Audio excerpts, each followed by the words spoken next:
முன்னாடி இருக்காரு. இப்பயே பார்த்துருவோம். போதுமா கொட்டாயி? அப்போ ஃபுல்லாக டைல் கட் ஆயிருந்துச்சு சரிங்களா. இப்போ அந்த ஷேப் கூட உங்களுக்கு தெரியும். இவருக்கு இன்னைக்கு என்ன பிரச்சனைன்னே தெரியலையே, குறுக்க வந்துக்கிட்டே இருக்காரு. மேலே இருக்க தாடை வந்து நல்லா வளைஞ்சிருக்கு. இனி கொஞ்சம் பசியில்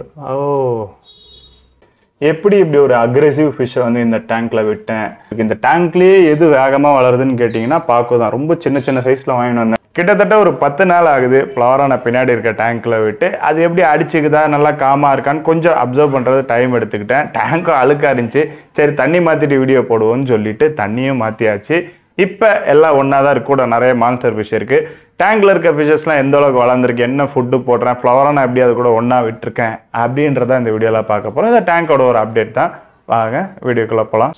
இதுதான் டேங்கோட செட்டப்பு. இதுக்கு மேலே இதில் எதுவும் புதுசாக கலெக்ஷன் ஆட் பண்ணுற ஐடியா கிடையாது. ஜெயின் கோரா வந்து இந்த ஃபீமேலாக இருக்குது. ஒரே ஒரு மேல் மட்டும் வாங்குவேன். காரணம் வந்து மேலுக்கு வந்து மவுத் இன்னும் நல்லா பெருசாக திறக்கும். வளர்ந்துருச்சுன்னா அந்த ஃபுட்டுலாம் சாப்பிட்றப்ப பார்க்குறதுக்கு இன்னும் நல்லாயிருக்கும். சின்னதாக ஹம்ப்பு மாதிரி மேலுக்கு வரும். அதனால ஜெயின் கோராவில் மேல் வாங்கணுன்றது ஒரு ஆசை. அது பார்ப்போம். அதுக்கப்புறம் பார்த்தீங்கன்னா வேறு எதுவும் வாங்குகிற ஐடியா கிடையாது. ஸோ பாக்குலேருந்து போவோம். அதுக்கப்புறம் நம்ம அப்படியே லைனாக வரிசையாக ஃப்ளவரானு காருன்னு போவோம். ஸோ பாக்கு வந்து பார்த்தீங்கன்னா ரொம்ப நல்லா இருக்குது. பயங்கரமாக சாப்பிடுது. இவர் சாப்பிட்டு முடிச்சாதான் மற்ற மீனால் வந்து சாப்பிடவே முடியும்.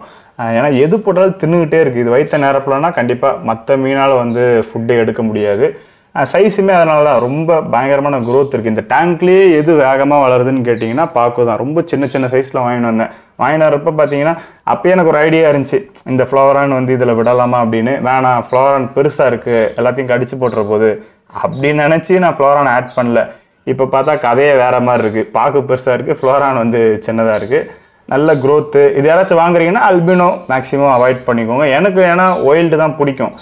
அதை வச்சு நான் சொல்கிறேன் அல்பினோ அவாய்ட் பண்ணிக்கோங்கன்னு. பெரிய டிஃப்ரென்ஸ் கிடையாது. உங்களுக்கு எந்த கலர் பிடிச்சிருக்கோ வாங்கிக்கோங்க. நேச்சுரல் கலர் எனக்கு பிடிக்கும். அப்போ எதுக்குடா நீ அல்பினோ வாங்கினேன்னு கேட்டிங்கன்னா, எனக்கு வந்து பிளாக் கலர் பேக்ரவுண்ட் ஒட்ட போகிறேன்னு நான் அப்பயே முடிவு எடுத்து வச்சுட்டேன். ஏன்னா இந்த ஜெயின் கோரா இருந்துச்சு, ஆஸ்கர் இருந்துச்சு. ஆஸ்கர் இப்போ மேலே இருக்குது உடம்பு சரியில்லாமல். அந்த மாதிரி எல்லாமே கொஞ்சம் ஒயிட் ஃபிஷ்ஷாக இருந்துச்சா, பேக்ரவுண்டுக்கு டார்க்காக இருந்தால் நல்லா இருக்குமே நான் அப்பயே முடிவு எடுத்துட்டேன். ஸோ அதுக்கேற்ற மாதிரி வந்து நான் அல்பினோ வாங்கிக்கிட்டேன். இதில் கூட விடலாம், நம்ம டார்க்கான கிரே அந்த பாக்கு கூட போட்டிருக்கலாம். பட் அந்தளவுக்கு அது அட்ராக்டிவாக தெரியாது. சரி, அதனால் நான் அல்பினோ பாக்கு வாங்கினேன். ரொம்ப சின்ன சைஸ் வாங்கினேன். பல மாதம் எல்லாம் வாங்கலை. இப்போ சும்மா 2 வாரம் 3 வாரம் முன்னாடி வாங்கினது தான். பயங்கரமாக டக்குன்னு வந்து வளர்ந்துருச்சு. பாக்கு வந்து பார்த்திங்கன்னா இந்த பிரானா லைனில் வரக்கூடியது தான். அதோட ரிலேட்டட் தான். அதோட சொந்தக்கார பையன் தான். அதனால் பிஹேவியர் வந்து மேக்ஸிமம் அது மாதிரி தான் இருக்கும். பல்லு இருக்கும். என் டேங்க்கில் வந்து பாக்கும் டாமினேட் கிடையாது. ஜெயின் கோரா ஓரளவுக்கு டாமினேட்டாக இருக்கும். பட் இப்போ வந்து ஃப்ளவரான் தான். ஃப்ளவரான்ட்ட ஜெயின் கோரா பயப்படுது.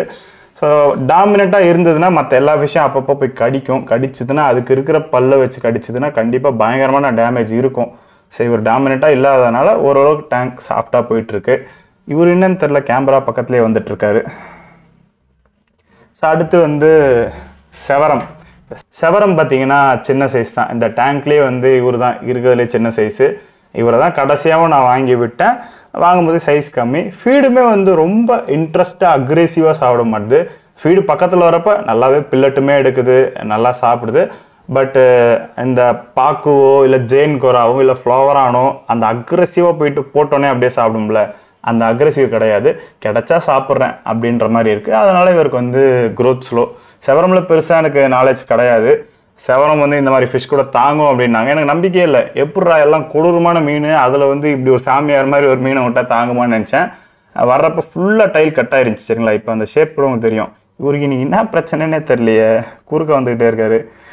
டைல் நல்லா கட் ஆயிருச்சு. இப்போ ஓரளவுக்கு டைல்லாம் வளர்ந்துருச்சு. இன்னுமே நல்லா வளர்ந்துருக்கலாம். இது ஃபீடு கரெக்டாக எடுத்துருந்துச்சு அப்படின்னா. ஃபீடு அந்தளவுக்கு அதில் இன்ட்ரெஸ்ட் காட்ட மாட்டுது. காட்டுச்சுன்னா இன்னும் நல்லா வேகமாக வளரும். அடுத்து வந்து ஜெயின் கோரா. இவ்வளோ அக்ரெசிவான ஃபிஷ்ஷு. இது அக்ரெசிவாக இருக்கும் அப்படின்னு நான் யோசிச்சது கூட கிடையாது. வளர்த்து பார்த்தா தான் தெரியுது. எல்லாத்தையுமே மிரட்டி விட்டுருச்சு. ஃப்ளவரான்ட்ட ஃபைட்லாம் பண்ணலை. ஃப்ளவரான் அந்த ஹம்ப்லாம் வச்சுட்டு அது ஒரு மாதிரி வித்தியாசமாக இருக்கும். அதை பார்த்த உடனே வந்து ஜெயின் கோரா பயந்துருச்சு. ஃபைட்டு அந்த மாதிரிலாம் இருந்துருச்சுன்னா மேபி ஜெயின் கோரா டாமினேட் பண்ணி இந்த டேங்க்கில் இருந்திருக்கலாம். நல்லா அக்ரெசிவானது. க்ரோத்துன்றது ஃபாஸ்ட்டாக இருந்தது. இப்போ ரீசெண்டாக வந்து கொஞ்சம் க்ரோத் வந்து ஸ்லோவாக தான் இருக்குது. மேபி அது பாக்குனால இருக்கலாம். பாக்கு வந்ததுலேருந்து எதையுமே சரியாக திங்க விட மாட்டுது. ஸோ பாக்குனால கூட ஒரு க்ரோத் இப்போ ஸ்லோவாக இருக்கலாம். இல்லைனா பொதுவாகவே கொஞ்சம் ஸ்டார்டிங் ஸ்டேஜில் தான் எல்லா ஃபிஷ்ஷுமே நல்லா குயிக்காக சைஸ் வரும். போக வந்து சைஸிங் வந்து குறைஞ்சிரும். அந்த மாதிரி கூட இதோட க்ரோத் குறைஞ்சிருக்கலாம். நல்ல மீன் கொஞ்சம் அக்ரெசிவாக இருக்கும். அதுக்கேற்ற மாதிரி நீங்கள் பார்த்துக்கோங்க. கூட எதனா ஃபிஷ்ஷு போடுறீங்க, இது அக்ரெசிவாக வந்து டாமினேட் பண்ணி விரட்டுதுன்னா அதை தாங்கக்கூடிய ஃபிஷ்ஷாக இருக்கணும். இந்த மாதிரி கொடூர பல்லு வச்ச மீன், இல்லை அடி தாங்குற மீன் அந்த மாதிரி. ஸோ அடுத்து கார் பார்ப்போம். கார் கேமராக்கு எப்பயுமே பயப்படுவார். முன்னாடி இருக்காரு, இப்பயே பார்த்துருவோம். போதுமா கொட்டாயி. ஸோ கார் வந்து பார்த்தீங்கன்னா ஏதோ ஒரு ஃபிஷ்ஷு காரை கடிச்சிக்கினே இருக்குது. ஸோ அதோட அந்த ஃபின்ஸ் எல்லாம் பார்த்தீங்கன்னா தெரியும், எட்ஜஸ்லாம் நல்லா கடிச்சிருக்கும். அந்த பக்கம் ஃபின்ஸ் வந்து பாதி ஃபின்னே இல்லை. ஸோ ஏதோ ஒன்று இதில் வந்து அதோட ஃபின்னை கிடைக்குது. எல்லாம் பார்க்குன்னு சொல்வீங்க, பார்க்க ஆனால் அப்படி பண்ணுறது கிடையாது. கோரா பார்க்குறேன், அப்பப்போ லைட்டாக கடிக்குது. ஆனால் அது பின் டைலில் தான் கிடைக்குது. ஸோ பின்னாடி டைலில் பார்த்தாலும் ஒரு கோடு இருக்கும், ஓட்டை இருக்கும். அது வந்து கோரா தான் கடிக்குது. இந்த இதை வந்து கடிக்கிறது வந்து நான் செவரம் பார்த்தேன். செவரமாடா இவ்வளோ கட்சி எடுக்குதுன்னு எனக்கே டவுட் வருது. ஆக்சுவலாக அது கரெக்டாக லைட்டு கீழே இருக்கிறதுனால சரியாக கவர் பண்ண முடியல காரை. எந்த மீன் இவர் ஃபின்னை கடிக்குதுன்னு தெரியல. காரை மட்டும் நான் தனியாக எடுத்து போட்டுட்டு திருப்பி இதில் விட்டேன் அப்படின்னா எல்லாத்தையும் முடிச்சிடும். அதனால் இவர் கடி வாங்கினாலும் இங்கே தான் இருக்க போகிறாரு. ஸோ அதனால் இதுக்குள்ளேயே தான் அது எப்படியா ஸ்டைலை வளர்த்து கொண்டு போகணும். அதே மாதிரி என்னோடய கார் வந்து ஊனமானது. அது நான் உங்களுக்கு டேங்கை திறக்கிறப்ப காட்டுறேன். மேலேருந்து பார்த்தா நல்லா தெரியும் என்ன ஊனம் அப்படின்றதையும் நான் உங்களுக்கு காட்டுறேன் நான். ஓகே, பாக்கு பார்த்தாச்சு, கோரா பார்த்தாச்சு, காரும் பார்த்தாச்சு. அடுத்து ஃப்ளவரான் தான். ஸோ இது வந்து நம்ம ரேவந்த் அவர்கிட்ட எடுத்தது, ஃப்ளவரான் ஃபேக்ட்ரி இந்தியா. அவர்கிட்ட இருந்து 1 இன்ச் குட்டியாக வாங்கிட்டு வந்தேன். இம்போர்ட்டட் ஃப்ளவரானோட குட்டின்னு சொல்லி தான் கொடுத்தாரு. அவர் பீட் கிடையாது. பாருங்க, இவ்வளோ நேரம் கேமரா கிட்ட வந்துட்டுருச்சு, இப்போ எப்படி திரும்பிக்கிச்சு.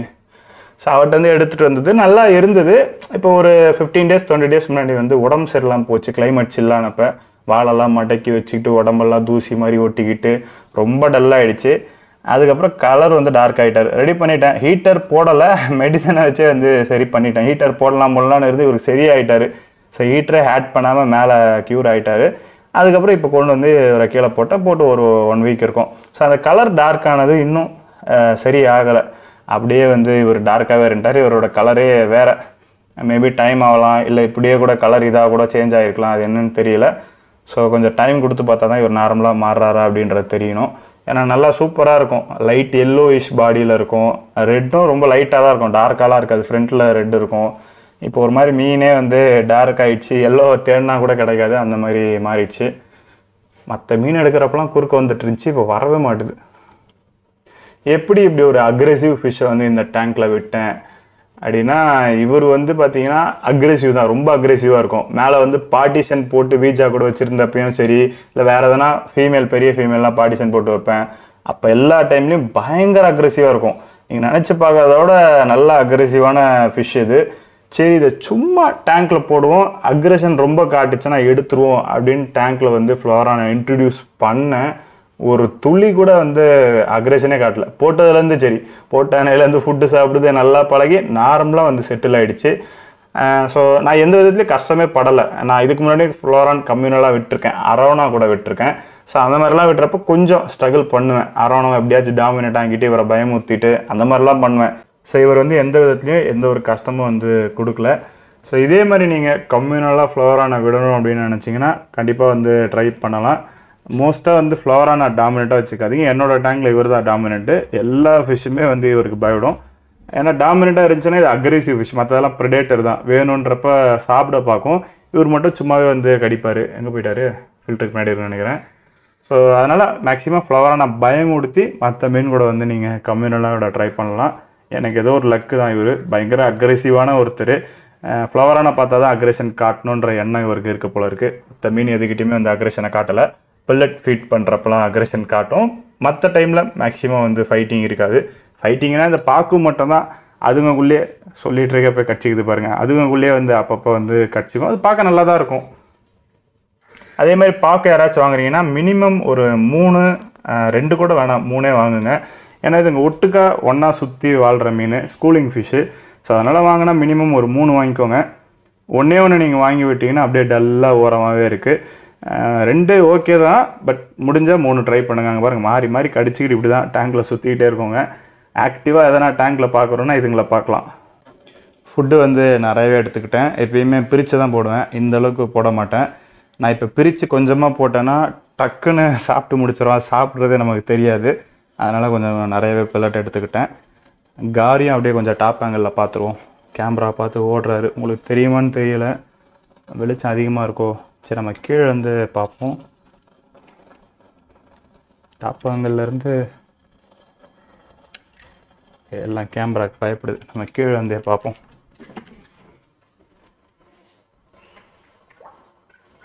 அதான்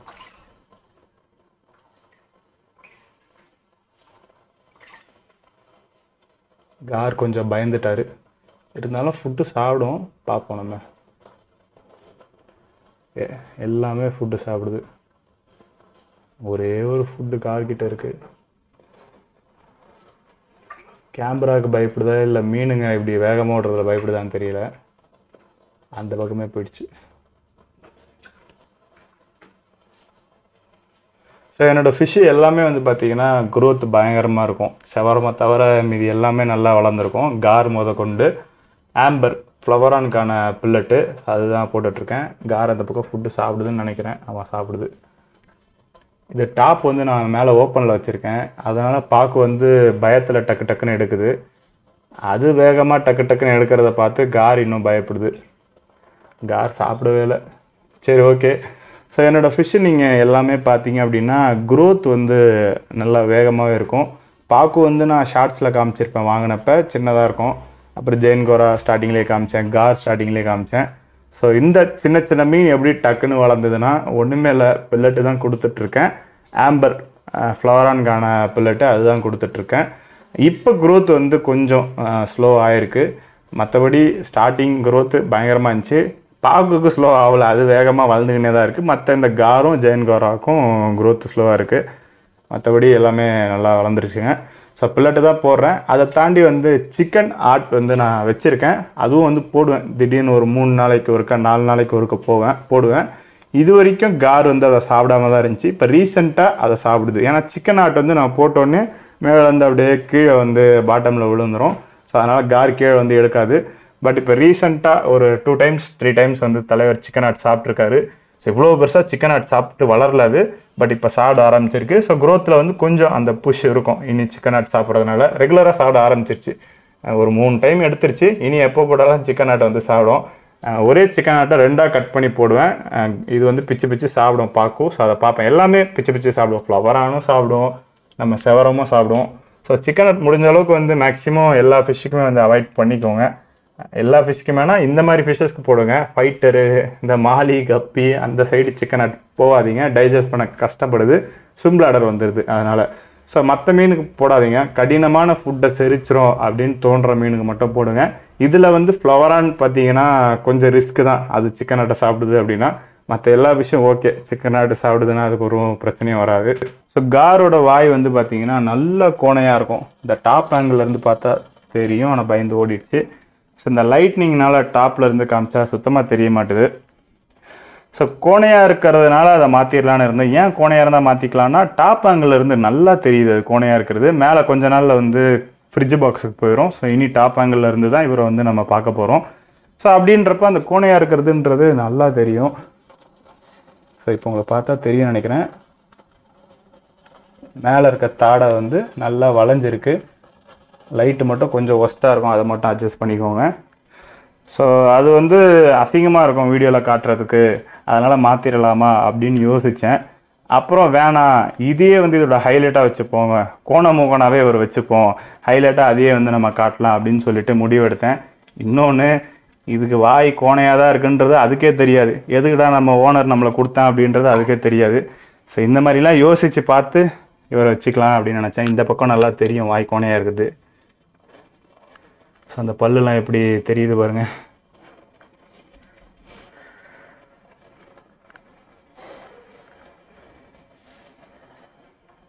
வீடியோக்காக யோசித்தேன், கொடுத்துடலாமா, விலை கம்மியாக தானே கொடுத்துட்டு அதுக்கப்புறம் ஒன்று புதுசு வாங்கிப்போமா அப்படின்னு நினச்சேன்.